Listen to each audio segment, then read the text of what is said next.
what is something you used to be that you're glad you're not anymore? And I love the answer that our next storyteller gave. I asked her that question, what is something you used to be that you're glad you're not anymore? And she said, a virgin. And it was awesome. Please give it up for Laura Albert, everybody. Laura Albert.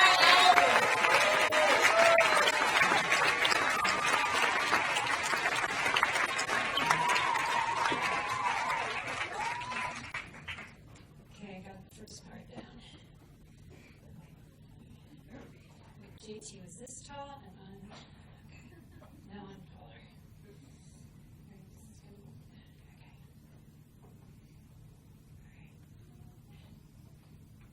Okay.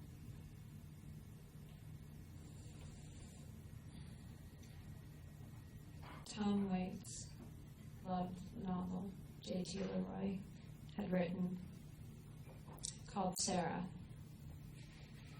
He wanted to do an interview with JT LeRoy for Vanity Fair magazine. And he wanted JT's input on who would photograph the spread. Because JT LeRoy was notoriously shy. One of the reasons why JT was so shy was because JT didn't have a body. JT was an avatar. So let me take you back some years. I was 16, 17 years old, and I was a ward of the state in a group home in New York City. 8 girls, 1 bathroom. And the girls had all had stories. Some had been raped, stabbed by a parent, sold into slavery. Everyone had secrets.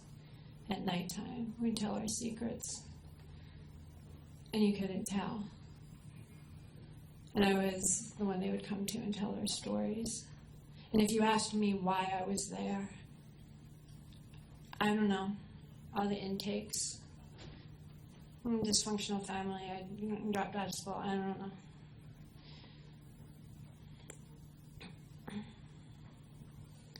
But I was always interested in how do you tell. And there was this movie, Streetwise. It was a documentary by Marielle and Mark about homeless kids in Seattle. And I gathered up some of my friends, my best friend Lauren from the group home. We'd been institutionalized together prior to the group home. And we went and saw this movie, and we saw ourselves on the screen. Now the street can seduce you, and these kids were getting swallowed, and we knew we were just one step removed. And when we left the movie, I saw how people looked at us right before. They were kind of scared of us, and I got off on that, because we had street all over us. But after the movie, they looked at us with this kind of curious compassion. And suddenly, I didn't want to be the victim in the movie.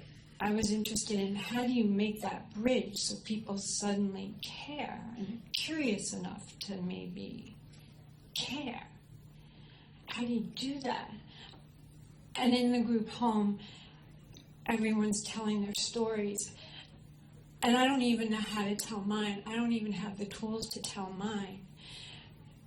And I would go to buy a little relief to a street corner. There's a phone booth right on the corner, and I would remove it from me. I'd be a boy, and I'd call hotlines, and I'd tell them all the stories, my story, my pain, everyone's stories. The house parent who survived the Biafran wars and say to me, Laura, your job is to tell our stories.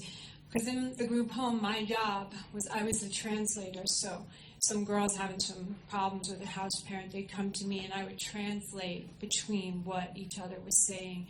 Again, if you asked me, I don't know. All I knew is if you heard what my story was, my deepest belief was that you would say, well, you deserve it. You're disgusting, you're horrible. My deepest hope was that you wouldn't, but I never ever gave you the chance. But I wanted to learn the tools to tell, because that's the bridge. And I won a scholarship to the New School for Social Research, and they let me in without the SATs. I said, I can't take the SATs. My last grade of completion is 6. And they let me in with an essay. And I'm taking every writing class I can get my hands on. And I wrote this piece in this class about you can tell a kid that's not going to survive long on the street because the scars run this way, and the kids are there wrapped, you know, and everyone's looking to see whose exterior matches the story, and everyone's looking at this one cool guy who's all raggedy. And I'm in the group home, and I'm looking at him too, and I want it to be him because he matches the voice. And I don't want them to know it's me because it's going to ruin it. I want it to be him. And then when they leave, because they don't know it was anonymous reading the story, and then when we leave, I hear people talking about, wow, I never thought of it that way. I didn't know that about this scene and that. And I'm like, that's what I want. How do you get people to see what they never saw before? They never knew before. I keep writing, but never as myself. The writing gives me a little more relief. I start writing under the name Jeremy, which becomes JT.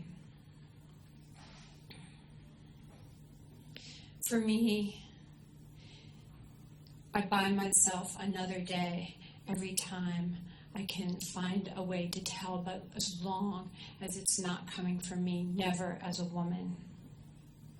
So when I get asked by Tom Waits, when he asked JT LeRoy who he wants to photograph, Mary Ellen Mark. My sister-in-law came over one day, and she just shaved her head. And I'm looking at her, and she looks like the blonde-haired, blue-eyed little boys that I would see in the after-school specials when they were just starting to talk about abuse, sexual abuse. Always a blonde-haired, blue-eyed, cute little boy that you would forgive and love no matter what they did, no matter how transgressive and bad they were. You just loved them. I never saw myself represented in any of that. So she looked. She was JT. And she agreed to be my avatar. Now, Mary Ellen Mark said that the person she was photographing did not feel like somebody who had suffered, it felt like someone who maybe came from privilege. But she said the books needed to be in the world, that the book showed a world she had never seen, that she wanted the books to be out there, and she photographed the avatar.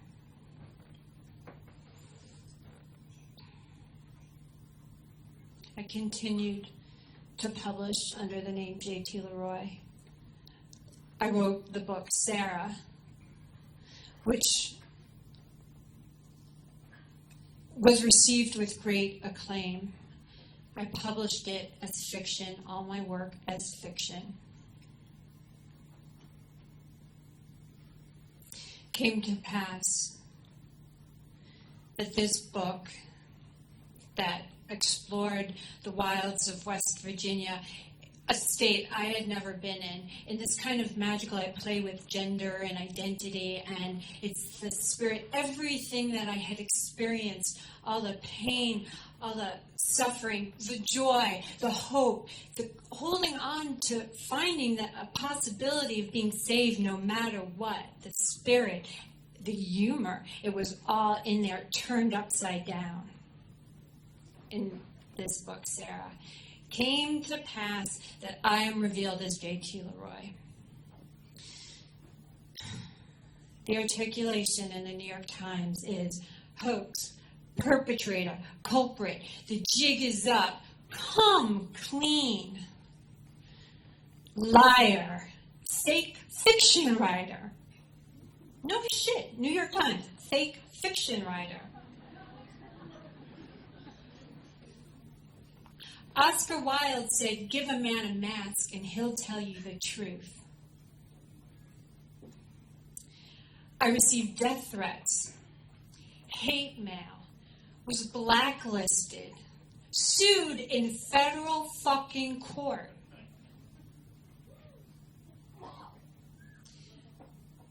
People didn't understand why I wouldn't apologize. She won't apologize. How could you apologize for what kept me alive? I couldn't do it another way. I knew no other way. Slowly, the fan mail came back. I would get letters where people would talk about what the work meant to it, how it transformed them, how it saved their lives, how it allowed them to see a world that they had never seen before. I got invited to speak, welcomed back into the community of artists, to speak all over the world. In spring, I did a sold-out reading at Foyles in London. And I'm signing books, as in me. And these collectors are there. And, you know, I'm signing books, editions in languages that I didn't even know existed. And sign this, sign this, sign this. And I'm leaving my body. And all of a sudden, the crowds kind of part. And this girl comes walking towards me. She's big. And she's got cuts all over her arms. She's carrying a bag. And I know what's coming. It's what I've been preparing for my whole life. She reaches in her bag. And I know she's going to stab me. And she takes out a book. And she tells me that she came to my work after the reveal. She asks me to sign her diary.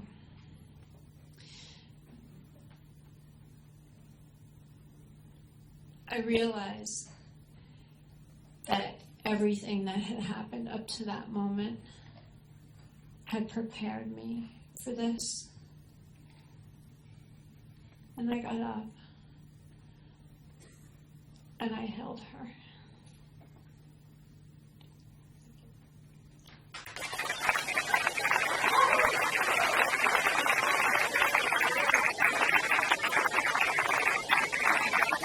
Give it up for Laura Alpert, everybody. Let her know how amazing that was. So awesome. And maybe one way that we can continue to thank her is by singing her happy birthday, because it's her birthday. So, don't let me lead, but happy birthday.